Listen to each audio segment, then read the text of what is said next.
Before we get back to the episode, if you're listening on Spotify, please take a moment to tap 5 stars. It's one of the easiest ways to support Forensic Tales and helps the show reach new listeners. Thank you so much for being here. To get this episode of Forensic Tales ad-free, please visit patreon.com/Forensic Tales. Forensic Tales discusses topics that some listeners may find disturbing. The contents of this episode may not be suitable for everyone. Listener discretion is advised. 23-year-old Jennifer loved helping people. The young wife and mother had aspirations of becoming a nurse. So when she landed a job serving meals at the hospital, she inched closer to her dream. Her 2 young children would one day call their mother a nurse. But in November 1999, life turned upside down. The same hospital that once held her dream became her family's worst nightmare. This is Forensic Tales, episode number 130, The Story of Jennifer Watkins.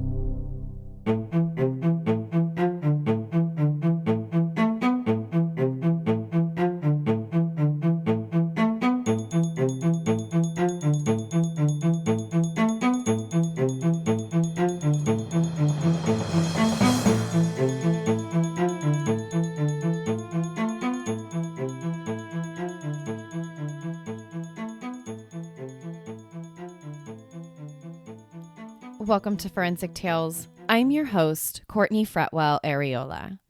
Forensic Tales is a weekly true crime podcast covering real, spine-tingling stories with a forensic science twist. Some cases have been solved with forensic science, while others have turned cold. Every remarkable story sends us a chilling reminder that not all stories have happy endings. As a one-woman show, your support helps me find new exciting cases, conduct in-depth fact-based research, produce and edit this weekly show. As a thank you for supporting the show, you'll get early ad-free access to weekly episodes, shout-outs in episodes, priority on case suggestions, and access to weekly bonus episodes. To support Forensic Tales, please visit patreon.com/Forensic Tales, or simply click the link in the show notes. You can also support the show by leaving a positive rating with a review. Now, let's get to this week's case. On Monday, November 8th, 1999, 2 elevator maintenance workers arrived at Memorial Hospital in Colorado Springs, Colorado. Colorado Springs is a densely populated community that sits on the eastern foot of the Rocky Mountains. It's a place known for the Garden of the Gods, Pikes Peak, and is the location of the official U.S. Olympic and Paralympic Training Center. But on that cold November morning, Colorado Springs became known for something far more sinister. The 2 elevator maintenance workers arrived at Memorial Hospital to service the hospital's elevators. The entire hospital had been under renovation for months.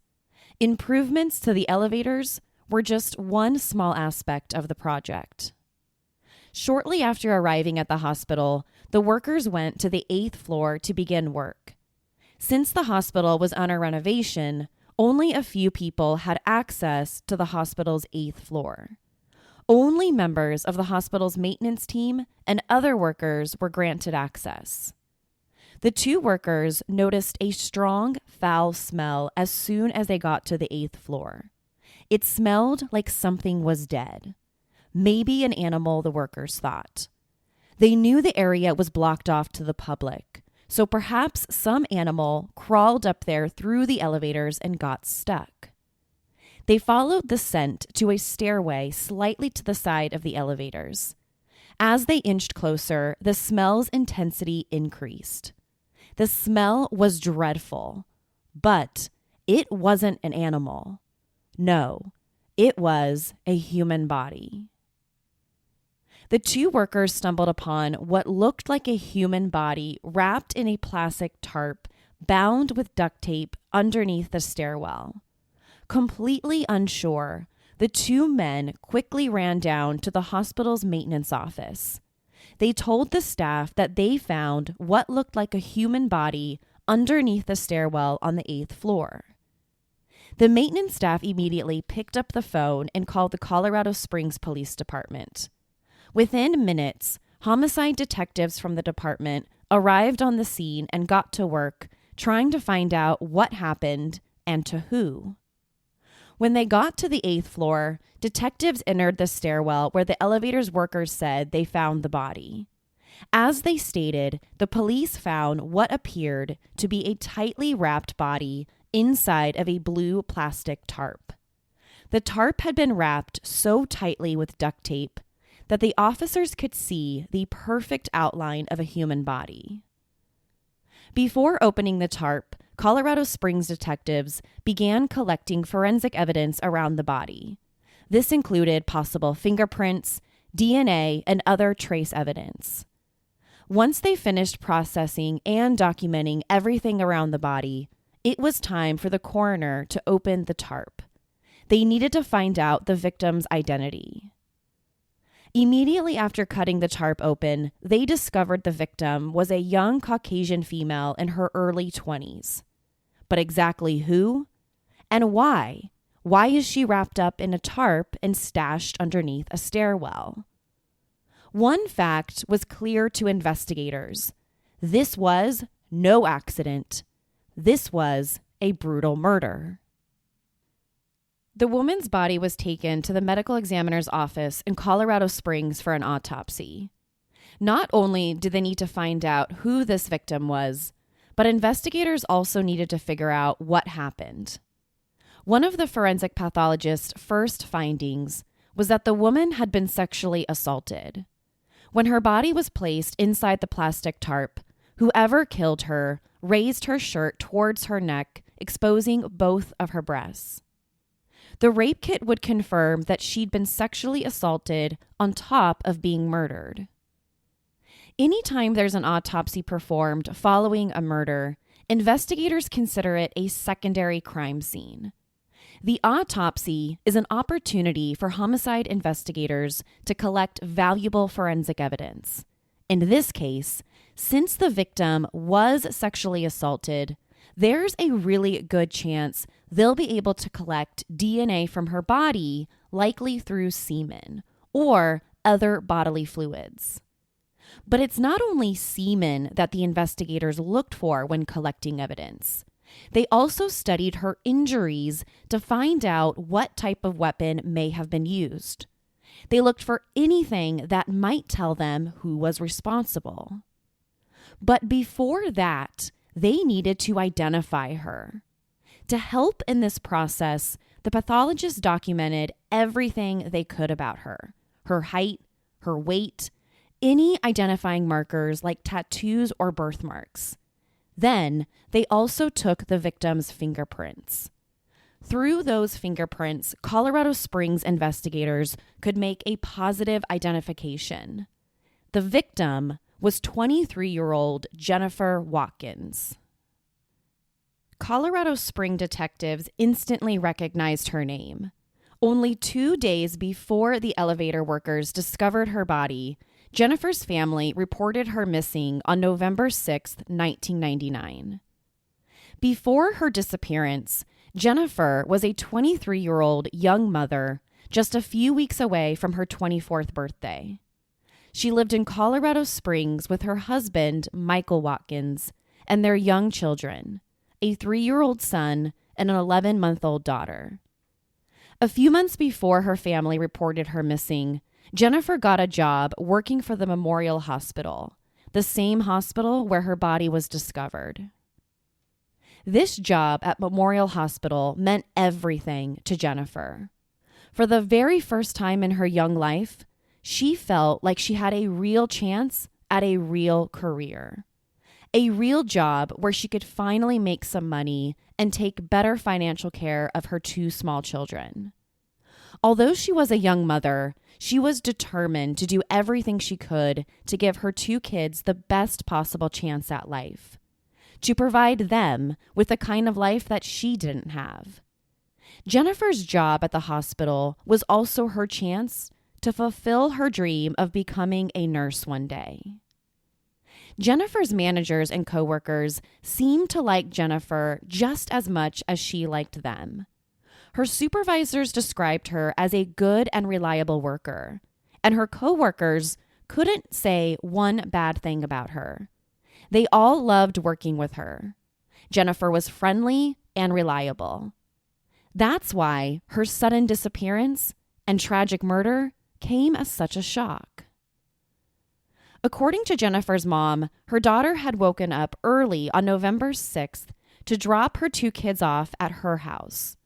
This was something that Jennifer did most mornings because her mom would watch the kids while Jennifer went to work. Michael also worked at the same hospital, but he worked in the housekeeping department and he was assigned the night shift. So Jennifer would go to the hospital from 9:30 a.m. to 7:30 p.m., and Michael would go in at 11 p.m. each night. So while Michael slept during the day and Jennifer went to work, Jennifer's mom watched the 2 small children. According to Jennifer's mom, after dropping the kids off at her place, Jennifer went back home. As soon as she got back home, Jennifer called the hospital. She told her supervisor that she was going to be into work a little bit later that day. Her typical shift at the hospital was from 9:30 to 7:30, but on this particular day, she was going to come in a little bit later. At 10:33 a.m., Jennifer started her shift at the hospital. Her shift that day was typical. As a dietary aide in the hospital's cafeteria, Jennifer was in charge of dropping off and picking up the food trays throughout the hospital. She would take the trays up to the appropriate floors. The nurses would deliver the food to their patients, and then later on, Jennifer would return and collect the trays. This was Jennifer's daily project. Jennifer's mom and husband grew concerned when Jennifer didn't return home that night to pick up the kids. This was entirely out of character for Jennifer. She was a wonderful mother who took good care of her 3-year-old son and 11-month-old daughter. She also never told her mom or Michael that she was planning on going anywhere after work that day. Once the pathologist identified Jennifer's body, investigators next needed to figure out how she was killed. So the pathologist studied her significant injuries. When her body showed up for the autopsy, her head and face were covered with blunt force trauma injuries.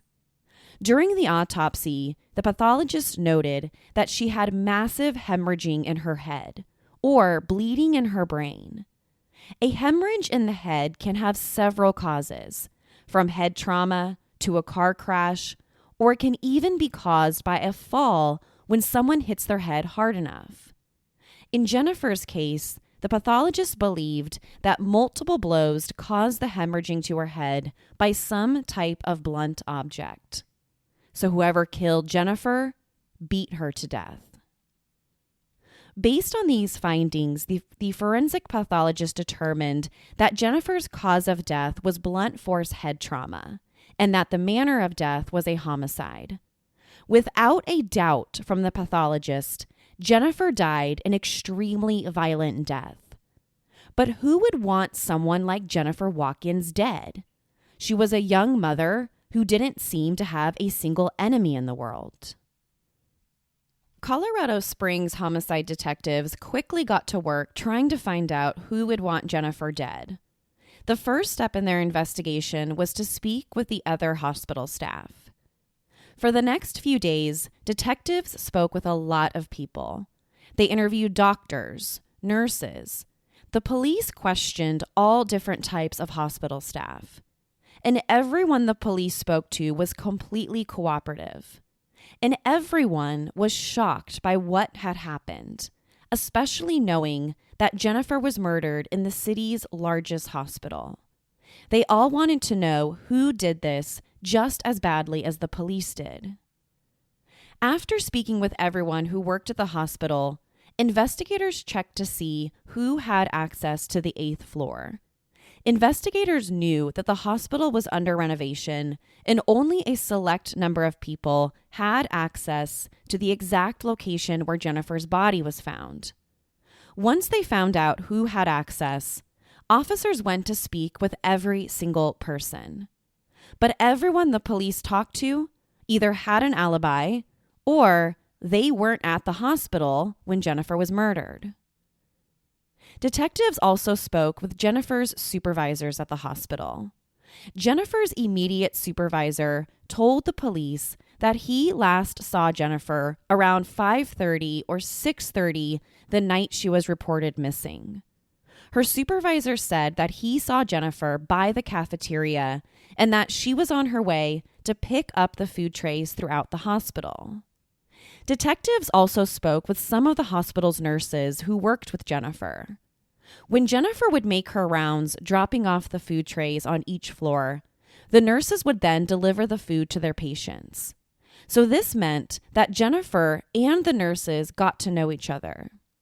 One of the nurses told investigators that she saw Jennifer the day she disappeared right after she dropped off the trays. But she said she never saw Jennifer return to collect the trays. She told officers that she thought this was strange because it just wasn't like Jennifer not to come by and pick them up. The next person the police wanted to speak to was Jennifer's husband, Michael. Naturally, one of the first people the police always want to interview is the victim's significant other. Research tells us that we are far more likely to be killed by someone we know rather than a stranger. In fact, according to the Uniform Crime Report, in the United States, you are 50.4% more likely to be killed by someone you know. It might be a significant other, it might be a parent, or even a child or friend. In many cases, the police find a connection or some type of relationship between a murder victim and their killer. Before investigators sat down and spoke with Michael, they discovered that he had quite the criminal record. Throughout the last several decades, Michael had been in and out of jail for various criminal charges. Some were more serious than others. The police also discovered that Michael wasn't an easygoing guy. To many people, he was argumentative. He could be abrasive and rough around the edges. He was also known to have a short temper. Not only was he Jennifer's significant other, but he was also described as a fighter. Now the police really want to question him. Michael agreed to sit down with the police for multiple interviews. Although he'd been described as this argumentative guy, when it came time for him to talk about his wife Jennifer's case, he was highly cooperative. He appeared without hesitation whenever the police asked him to go to the station. Any question the police asked him, he was more than happy to answer, even when it came to questions about his marriage. Michael admitted to investigators that his relationship with Jennifer wasn't the best. Michael said the couple argued a lot and they fought. He even admitted that during some of these heated arguments, they got physical with each other. Throughout their marriage, Michael and Jennifer cheated on each other and had multiple affairs. Although their marriage might have been rocky, Michael was adamant about one thing. He didn't murder his wife. He might not have been the best husband and father in the world, but he wasn't a cold-blooded killer. Michael told investigators that on the day Jennifer disappeared, he also called the police. According to Michael, when Jennifer didn't return home by 9:00 p.m., he called Jennifer's mom to see if she had picked up the kids yet. When he found out that Jennifer hadn't picked up the kids, he knew something was wrong. He told the investigators that he called Jennifer's cell phone every 10 to 15 minutes until midnight, trying to get in touch with her. But each time he called, she never picked up. So then he called the police to report her missing. After calling the police, a friend drove him to the hospital, and he went to the parking lot where Jennifer usually parked her car at work. When he got there, he saw Jennifer's car in the parking lot, but didn't see any sign of Jennifer. He decided to park his own car and walk into the hospital and speak with Jennifer's supervisor, who told him that he didn't know where his wife was. During one of his interviews with the police, Michael agreed to participate in a polygraph test. Generally speaking, if you're considered a possible person of interest in a murder investigation, you probably wouldn't sit down and take a polygraph test. Although polygraph tests can be a very helpful investigative tool, not everyone believes they're accurate. In fact, polygraph tests are not admissible in court as evidence in criminal trials. But in Michael's case, he agreed to the polygraph because he said he had nothing to hide. He didn't murder Jennifer, and he was willing to do anything to prove it. After the test, investigators returned to Michael and told him he passed. The test showed no signs of deception when he was asked about Jennifer's murder. Besides the polygraph results, investigators had other evidence pointing towards his innocence. The police couldn't find any information suggesting that he was ever even at the hospital, either when she disappeared or when she would have been killed. Once Michael was cleared, Colorado Springs police shifted their investigation and went back to the physical evidence collected at the scene. After Jennifer's body was transported to the medical examiner's office, the forensics team gathered many samples from the hospital's stairwell where her body was found. They collected samples from the plastic tarp used to wrap around her body, and they also collected semen samples. Semen was found on both the tarp and on Jennifer's pants. When the semen samples were tested and compared, investigators discovered that the samples matched.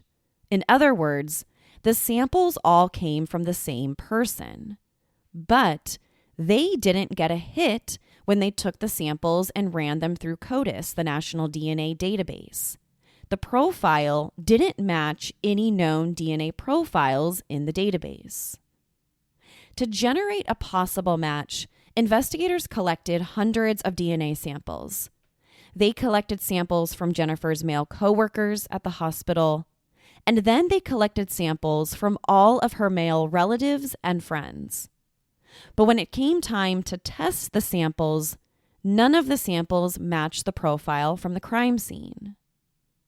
Without a DNA match, Jennifer's case was about to turn cold.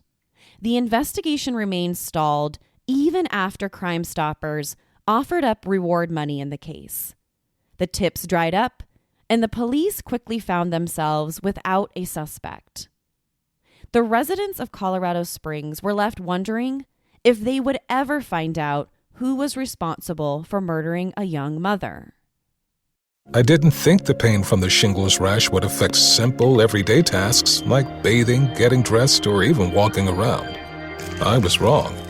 Though not everyone at risk will develop it, 99% of people over the age of 50 already have the virus that causes shingles, and it could reactivate at any time. I developed it, and the blistering rash lasted for weeks. Don't learn the hard way, like I did. Talk to your doctor or pharmacist today. Sponsored by GSK.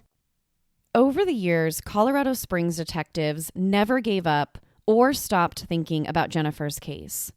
But without any new leads, most detectives once assigned to Jennifer's case were now being reassigned to newer ones. And Jennifer's family was left with the cruel reality that they might never find out who did this. By 2017, Jennifer's murder had remained unsolved for almost 2 decades. Her 2 young children grew up to become adults themselves, and her husband, Michael Watkins, did his very best to move on with life. But by 2017, there was new hope brought to the investigation, and it came from a brand new company in Virginia. Founded in 2016, Parabon Nanolabs is a private lab that specializes in advanced DNA testing and forensic genetic genealogy. Staffed by scientists and technologists, Parabon Nanolabs uses cutting-edge therapeutic, and forensic products by leveraging the power of advanced DNA testing. Since its beginning, they've been best known for their Snapshot Advanced DNA Analysis platform. Snapshot takes information from an unknown individual's DNA and makes predictions of their ancestry and physical appearance, such as skin color, hair color, and eye color. Each person has a series of different complex traits influenced by genetics and environmental factors. Snapshot works by analyzing an unknown person's DNA and using that DNA profile to generate a composite sketch of what that person might look like. Once they have a sketch, Parabon Nanolabs can turn it over to law enforcement to help generate new investigative leads, narrow down suspect lists, or even help solve human remains cases. In 2017, Colorado Springs detectives decided to reach out to Parabon Nanolabs. They heard about their Snapshot technology and knew the company was at the forefront of genetic genealogy, combining genetic analysis with traditional, historical, genealogical research. In criminal investigations, genetic genealogy has been used to identify remains or suspects by matching the DNA of a family member. Genetic genealogy is particularly useful in cases where law enforcement has a suspect's genetic DNA profile, but they haven't been able to make an identification. The profile doesn't match any known offender in any DNA database. With the unknown DNA sample, investigators can use genetic genealogy to track down relatives or family members of the suspect. From there, they can narrow down a suspect list to a specific region, family, or even a single individual. Private labs like Parabon Nanolabs leverage the fact that DNA can come from many sources. For example, criminals arrested and charged with a serious crime are usually required to submit their DNA to a local or national database. Over the years, many people have grown curious about their ancestry, so they have submitted their DNA to genealogy websites like 23andMe to learn more about their genetics. In this case, DNA is submitted voluntarily. Whether the DNA comes involuntarily or voluntarily, all of these DNA profiles can be accessed from private labs like Parabon Nanolabs. Colorado Springs detectives sent DNA samples collected from Jennifer's case to be tested at Parabon Nanolabs. They sent the semen samples collected from the crime scene and Jennifer's clothing. They already knew the samples came from the same person. They just didn't know who it was. The hope was that Parabon Nanolabs could generate a suspect name by first discovering some of his relatives who had their DNA in a database. The case was overseen by Parabon Nanolabs' own renowned genetic genealogist, C.C. Moore. As the chief genetic genealogist of the lab, C.C. Moore is an internationally recognized DNA investigative expert and pioneer in the field of genetic genealogy. Under her leadership with Parabon Nanolabs, they've generated one positive identification per week on cold cases. Her work has brought much needed justice to grieving families of both crime victims as well as missing persons. Between 2017 and 2018, Colorado Springs detectives worked with Parabon Nanolabs to develop a composite sketch of Jennifer's killer. The initial test showed that her killer was likely a white man around 25 years old at the time of her murder, and the suspect had either blue or green eyes. But to narrow the search, the police and Parabon Nanolabs needed more. In 2019, the DNA profile developed from the semen found at the scene was submitted for genetic research. They needed a name to match their composite sketch. Then it was time for one of the investigators' newest tools, genetic genealogy. For the next 12 months, scientists at Parabon Nanolab searched for a family name or relative of Jennifer's killer. They searched for anyone that could help them identify the man who eluded them for over 20 years. Finally, in the summer of 2020, they got a hit. In August of 2020, Colorado Springs police detectives were notified of a potential lead on the unknown DNA profile.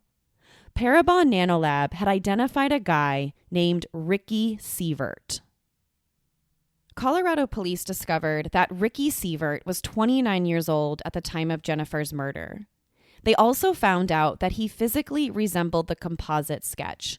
He was a white male in his 20s with green eyes. But even more interesting was where Ricky Sievert worked at the time of Jennifer's murder. Detectives discovered that Ricky worked in the Colorado Springs Memorial Hospital maintenance department since April of 1998, the year before Jennifer was murdered. Since he worked in maintenance, he had access to the 8th floor. The name Ricky Sievert wasn't foreign to Colorado Springs investigators. Early in their investigation, the police interviewed Ricky about Jennifer's case. He was one of the first people the police questioned. During his initial interview, Ricky told the police that he worked the swing shift at the hospital the day Jennifer disappeared.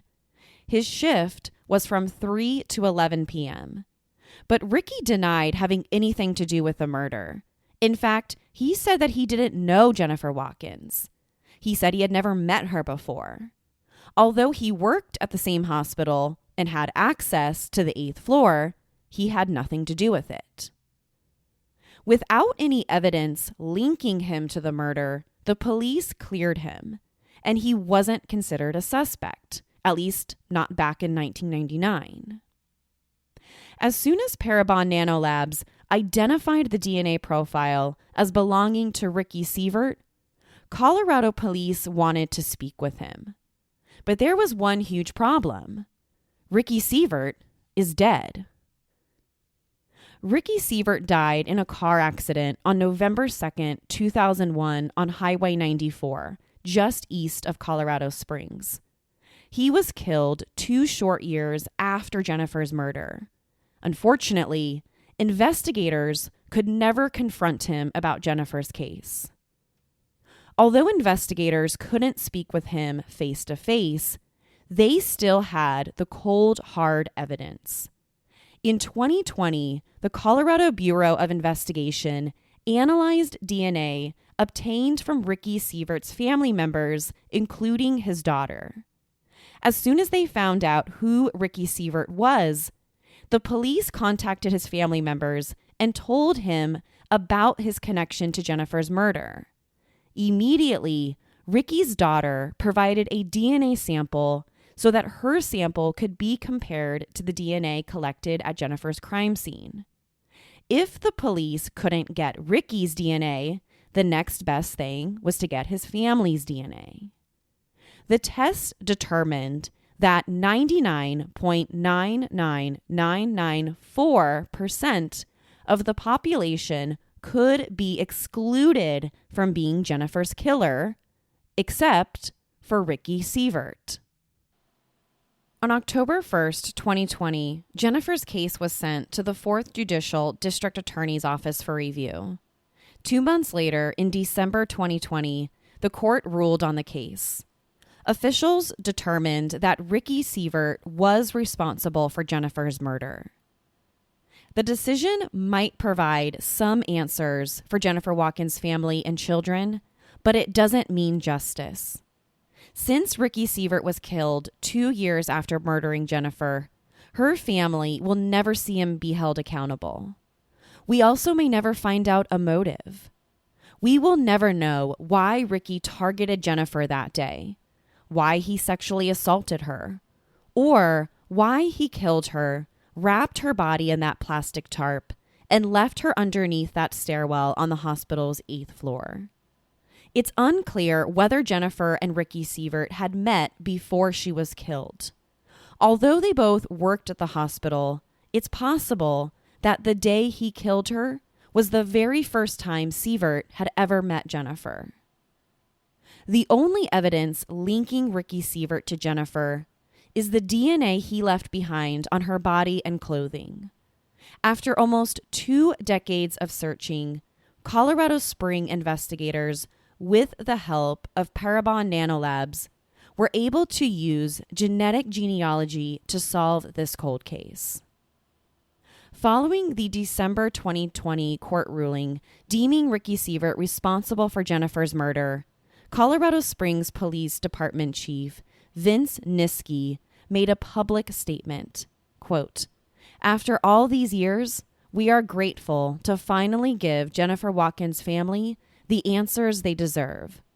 Not for one moment did we ever lose sight of what was important, finding the truth for the Watkins family," end quote. He went on to thank all of the agencies and units that helped solve the case for the last 21 years. If you'd like to learn more about donating to a cold case, please visit justicedrive.com. Justice Drive is a crowdfunding portal designed to help law enforcement agencies solve crimes just like Jennifer's. You can also get involved by participating in Parabon Nanolabs' Snapshot Research Study.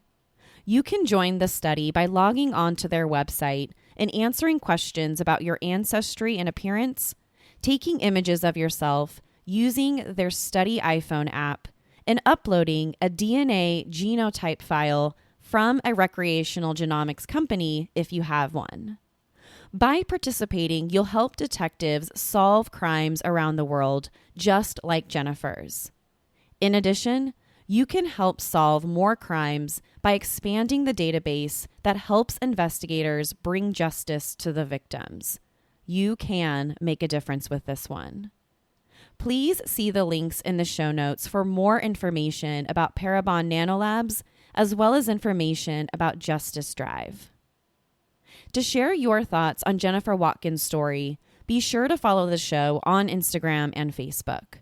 To find out what I think about the case, sign up to become a patron at patreon.com/forensictales. After each episode, I release a bonus episode where I share my personal thoughts and opinions about the case. To check out photos from the case, be sure to head to our website, forensictales.com. Don't forget to subscribe to Forensic Tales so you don't miss an episode. We release a new episode every Monday. If you love the show, consider leaving us a positive review or tell friends and family about us. You can also help support the show through Patreon. Thank you so much for joining me this week. Please join me next week. We'll have a brand new case and a brand new story to talk about. Until then, remember, not all stories have happy endings. Forensic Tales is a Rockefeller audio production. The show is written and produced by me, Courtney Fretwell Areola. For a small monthly contribution, you can help create new compelling cases for the show, help fund research, and assist with production and editing costs. In addition, for supporting the show, you'll become one of the first to listen to new ad-free episodes and snag exclusive show merchandise not available anywhere else. To learn about how you can support the show, head over to our Patreon page, patreon.com/forensictales, or simply click the support link in the show notes. You can also support the show by leaving a positive review or telling friends and family about us. Forensic Tales is a podcast made possible by our Patreon producers, Tony A., Nicole L., David B., Nicole G., Paula G., Christine B., Karen D., Nancy H., Sherry A., and Jamie Y.